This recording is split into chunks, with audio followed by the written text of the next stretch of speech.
Hello বন্ধুরা, আজকে আমি বানাবো একটা সোয়াবিনের ইউনিক রেসিপি। তো প্রথমে আমি এখানে সোয়াবিনের রেসিপি যেহেতু তাই সোয়াবিনকে সেদ্ধ করে নিয়েছি।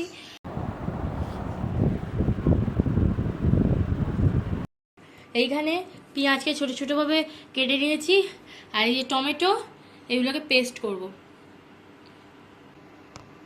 এই যে পেস্ট তৈরি।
বন্ধুরা, আমার সোয়াবিনের ইউনিক রেসিপিটাকে বলা যায় না, তো সোয়াবিনের ঝোল হয়ে গেছে। এই সোয়াবিনের এই তরকারিটা যদি ভালো লেগে থাকে তাহলে অবশ্যই একটা লাইক করবেন, কমেন্ট করবেন, শেয়ার করবেন, আর সাবস্ক্রাইব করতেও ভুলবেন না। পাশে থাকা বেল আইকনটা অবশ্যই প্রেস করবেন সব ভিডিও নোটিফিকেশান পাওয়ার জন্য। বন্ধুরা দেখুন, এই যে আমি যে সোয়াবিনটা তৈরি করলাম, আমার তস হইল না যে আমি বললাম যা স্যালাড আছে ওই স্যালাড দিয়ে আমি শুধু এই তরকারি দিয়ে খেয়ে নিই। এখন ওই 11টা 30 বাজছে, আমি এখনই ভাত খেয়ে নিচ্ছি, এত আমার খিদে পেয়ে গেছে। আর আমি প্রথমে ভেবেছিলাম ইউনিক কিছু করবো, এত সুন্দর খেতে হবে কিছু বলার না। এখন দেখছি যে এটা সয়াবিনের যে ঝোল হয় সেই ঝোলই হয়ে গেছে, একটু আলু দিলেই ঝোল হয়ে যেত। তো আমি শুধু একটুখানি খেয়ে রিয়াকশানটা দিচ্ছি, কারণ এইটা আমি এখন খাবো, হাত পা ছড়িয়ে আমি খাবো একদম।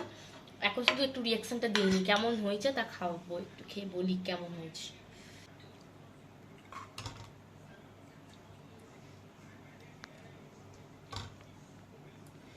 ও হো হো, দারুণ লাগছে, গরম।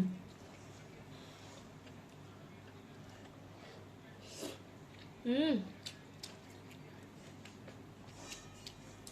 হুম হুম, এত, আমার সত্যি কথা বলবো, এটা ভাতটা হলে এর মধ্যে শাহি গরম মশলা দিয়েছি তো, পুরো বিরিয়ানির মতো সেন্ট লাগছে। এটার ভাতটা মিশিয়েছি, মনে হচ্ছে বিরিয়ানি খাচ্ছি।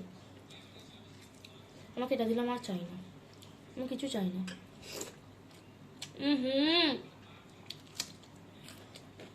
আমি পুরো বলছি, দেখতে তো ঝোলের মতো হলেও বাটা টেস্ট করবেন আবার বানিয়ে। ঝোল নয়, ঝোলের উপরেও লাগবে। চুম্মেশ্বরী বন্ধুরা, আমি কিন্তু এক কড়াই খাবো। আরে এক কড়াই আমি খেতে পারি, আমার এত ক্ষমতা আছে। সবাই খাবে, আমি এইটুকু খাবো।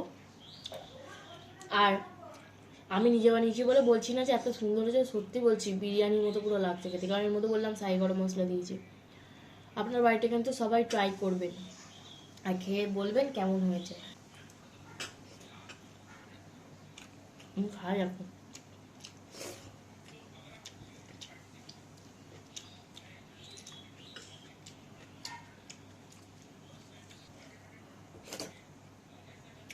টমেটো পেস্ট দিয়েছি তো, একটু টক টক লাগছে, দারুণ লাগছে। আর এরকম সোয়াবিনটা কতটা সুন্দর সেদ্ধ হয়েছে।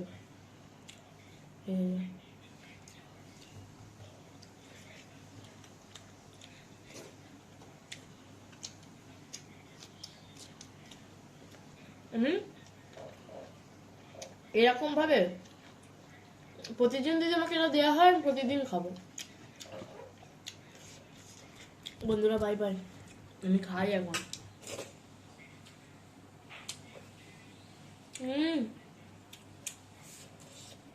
এই লোভ দেবে না আমার খাবারে, আমাকে খেতে দাও।